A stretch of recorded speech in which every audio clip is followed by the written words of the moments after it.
Welcome to Forthright. I'm Sulani Madsen, bringing you a column and commentary feature written the week after the Spokane Park Board voted to site an off-leash dog park on Upriver Drive in northeast Spokane. The new location supposedly replaces an unofficial dog park displaced by the new Carla Pepperzak Middle School project. Upriver Drive neighbors are not happy, and reader feedback isn't happy either, with the site 9 miles and a 20-minute drive away. So, first published Thursday, May 18th, 2023 in the Spokesman Review, Neighborhood Communication Unleashed on Dog Park. If the Spokane Park Board moves on from the Upriver Drive Dog Park site, it won't be because of 8 unhappy property owners next door. It won't be the over 250 signatures those neighbors collected on petitions. It will be the uncomfortable questions brought into the open after the breakdown of an award-winning planning process. Jonathan Bingle, representing the Spokane City Council on the Park Board, said he was surprised at how a dog park was public priority during master planning, but then 3 of the 4 sites were roundly rejected by their neighborhood councils. And for the Upriver Drive site, he admitted the communication was mishandled. "We have to acknowledge we didn't get the outreach right and work hard to rebuild trust," Bingle said. Everybody says it was an award-winning process. It says so on the city website. Bingle mentioned it, so did Garrett Jones, director of Spokane Parks and Recreation.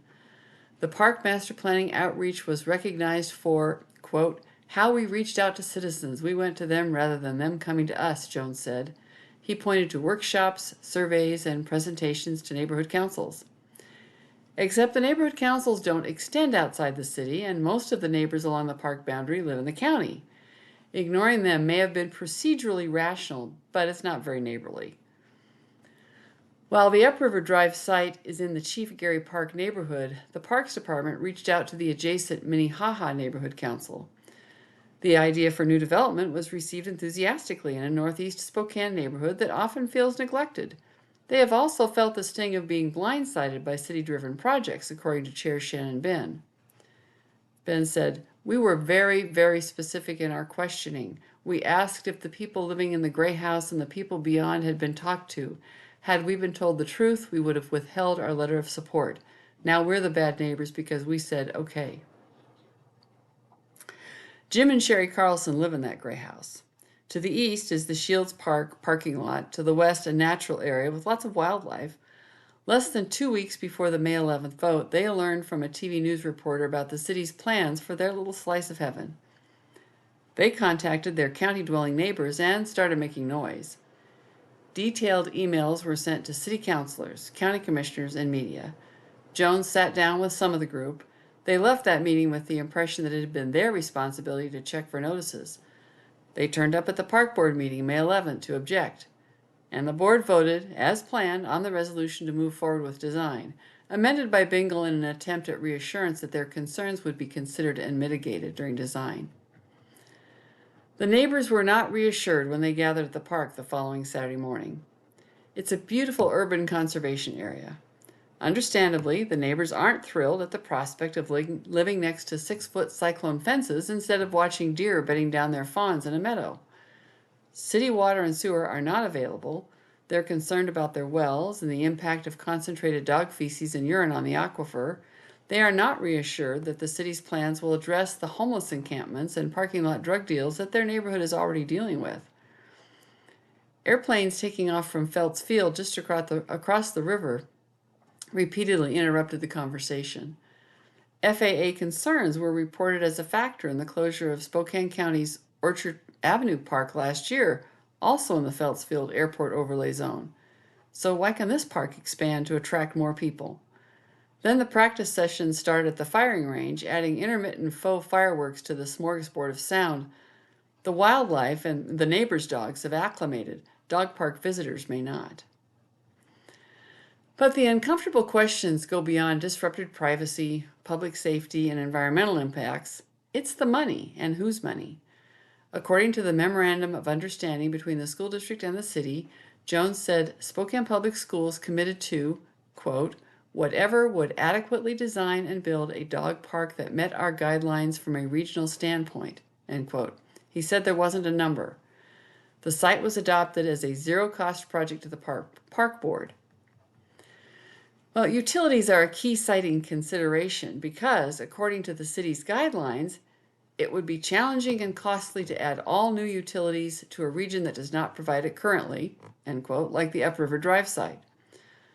So if there is no cap on the cost, then the neighbors can be reassured that the proposed regional park will meet the guidelines and incorporate mitigation measures they've been promised will be discussed during design. Except that's not what Spokane Public Schools says. Greg Forsyth, Capital Project Director for Spokane Public Schools, said the conceptual design doesn't include restrooms or extending water to the site, which he described as cost prohibitive. Quote, "We are going to build a very nice natural dog park area with fencing, parking, and an ADA trail," end quote, Forsyth said. So, which will it be? A regional park meeting the publicly developed guidelines and addressing neighborhood concerns, or the limited services conceptual approach as already negotiated by the bureaucracies? Somewhere there has been a failure to communicate. Well, the neighbors that I met with that Saturday before I wrote the column appreciated it. They felt they'd finally been heard and represented in the media. They were really irritated that so many of the stories all repeated the same kind of talking point that said that they were just concerned about parking and restrooms, and they had so many more, much broader concerns from their intimate knowledge of the site. And I was glad to give them a platform to express their frustration. But it wasn't just the Upriver Drive neighbors seeking a platform. After the column was published, I heard from a reader who was distraught that the replacement dog park promised by the school district and the Parks Department isn't in the original neighborhood, which was also part of the promise. So here's the message from Jim in Spokane. "We were taken back from newspaper articles on where and when the dog park was going to be located on the dark side of the moon. It will take me an hour to go and come back from the new location. I am a disabled veteran and am not allowed to drive because of seizures from brain damage. All of us who use the current location were shocked on the decision. A failure to communicate does not express how we were left out of the decision." And he goes on to talk a little bit more about the physical and mental stress this is putting on him. And then he goes on, "Flashbacks and the cycle continues. We just hate to be lied to all the time. They are lucky I cannot fight them on this issue. I need to protect my health. Others may not have to be as polite." This is someone he's very concerned. There was a dog park in the neighborhood that he moved into. He needs that. I'm guessing that he may have a service dog, a support dog, and he needs the dog park. Now it's being moved out of the neighborhood, and that wasn't part of the original promise. So the dog park that was supposed to be a simple replacement somewhere in southeast Spokane got pushed around until it got kicked clear across to the north side of the river, where the neighbors weren't expecting it. Jim and Sherry Carlson weren't hard to notify. The Parks Department presentation to the Minnehaha Neighborhood Council was a full month prior to the Park Board meeting where the vote was, and park staff could have knocked on their door at any time. But I can understand why it was easy to put off that contact, because it was going to be a really uncomfortable conversation. "Hi, how would you like to live between two parking lots, attracting, we hope, thousands of visitors?" Well, of course they're not going to be happy about it, but that doesn't mean that the government staff get to ignore the people they work for. The communication breakdown is reminiscent of the opening chapter of The Hitchhiker's Guide to the Galaxy by Douglas Adams. A full excerpt of this section is posted in the Substack, but the scene is a lovely sunny morning. Arthur Dent awakens to the sound of a bulldozer preparing to knock over his house for a motorway. He argues that he's had no adequate notice, and a council official protests that it was posted per process. Arthur points out that he had to make his way by flashlight to the basement, where the notice was on display in the bottom of a locked filing cabinet in a disused restroom with a sign on the door saying, "Beware of the leopard." But it all followed the process. And the process didn't include making sure that neighbors were notified. I was told by Garrett Jones that there was a small campaign-style sign posted on the property, the little 18 by 24 kind on the little flimsy stakes. And I was also told by the neighbors who walk and drive by that location that they never saw a sign. And all of them may be telling the truth. Flimsy campaign signs get blown over, knocked over, and stolen.